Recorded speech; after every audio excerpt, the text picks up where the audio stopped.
Mwenzako naibu rais, swali ambao nilikuwa nataka nikuulize, nilikuwa nataka unyoroshe tu hiyo mambo ya hiyo press conference. Katika allegation ambayo ya impeachment, kuna wanasema kwamba katika muda wa miaka 2 umetajirika bilioni 5.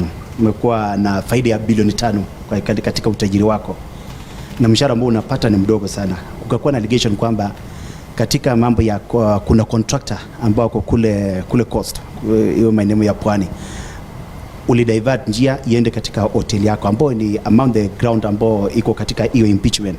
Sitaki niingilie hiyo ground kwa sababu sijasiona. Yes. Lakini ukweli ni kwamba Wakenya wanajua nikija kwa hiyo ofisi si kwa maskini. Utajiri wangu ilikuwa imeandikwa magazeti kila siku, kama nakumbuka. Sijui kama unakumbuka. Ilikuwa kwa vyombo vya habari kila siku. Mwaka wa 2019 nilikuwa nimeandikwa niko na 12.4 billion. Mwaka 2022 nikaandikwa niko na 7.4 billion. Hata ile mashitaka nilipelekwa kotini ni hiyo mabilioni nilikuwa naye. Mimi sikuja kwa hiyo ofisi nikiwa maskini. Nilikuja ofisi nikiwa na mali yangu. Na mimi hakuna mali nimetafuta kwa serikali, na sina haja na mali yoyote, kwa sababu mimi watoto wangu ni watu wazima, wako kwa mambo yao. Bibi yangu ni pastor, matumizi yake ni kidogo. Mimi mwenyewe niko hapa, niko na mshahara. Mimi hakuna pesa natafuta kwa hii serikali. Lakini mimi nikiingia kwa ofisi nilikuwa na mali yangu, na hakuna Mkenya hajui Rigathi Gachagua alikuwa na mali. Hata mambo ya mali yangu yote iko kwa record kotini. Ukiangalia ile magazeti iko, ilikuwa inaandikwa headline, ako na pesa hii, ako na hapa 1.2 billion, ako na hapa, ako na hapa. Lakini tukiona allegations tutaweza kujibu. Lakini mimi sihusiki kwa mambo ya ufisadi. Mimi nilikuwa kwa biashara, na biashara zangu zote nilipopata hii kazi nikawachia watoto yangu, wanaendelea na wataendelea. Na si kusema ati kwa sababu mimi ni naibu wa rais ni makosa watoto yangu kufanya biashara, ama wakitaka kununua hoteli wakose kununua. Hawa watoto yangu wamechukua loan, kila record iko, wamenunua hoteli, wameandika watu. Watu wamefurahi sana Nyeri kwa sababu hii mahoteli ilifungwa. Na sisi tukiwa watu ya nyumbani tunaona haya, tukiwa na wageni hawana pahali ya kulala. Tangu hiyo hoteli moja na hata si kununua, ni kulisi. Sio hata kununua, wamelisi hiyo hoteli kwa KWS, hiyo inaitwa Treetop. Unajua watu wanaongea mambo hawajui. Hii maneno inaitwa hearsay.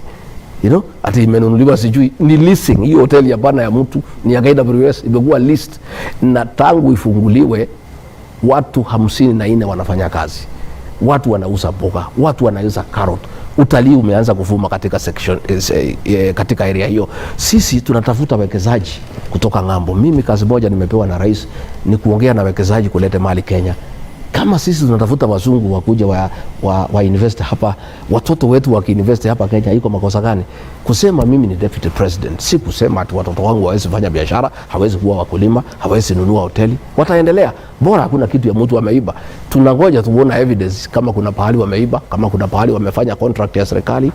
Watoto wangu niliwaambia, msifanye biashara na serikali. Nyinyi mfanye na private sector. Na ndio wanafanya kazi ya ukulima, wanafanya kazi ya hoteli, wanafanya kazi ya real estate, lakini watoto wangu hawafanyi kazi na serikali. Na kama mtu ataleta evidence aseme Ministry of Transport ama ya barabara imelipa mtoto ya Gachagua pesa fulani, waende walete. Na hakuna kitu kama hiyo.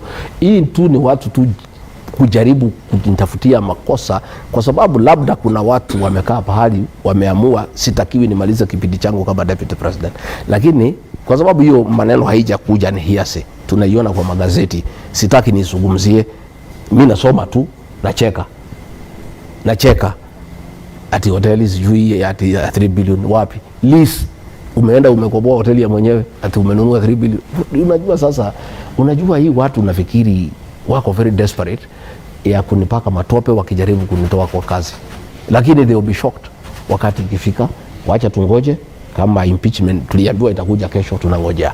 Mawakili wetu wako tayari.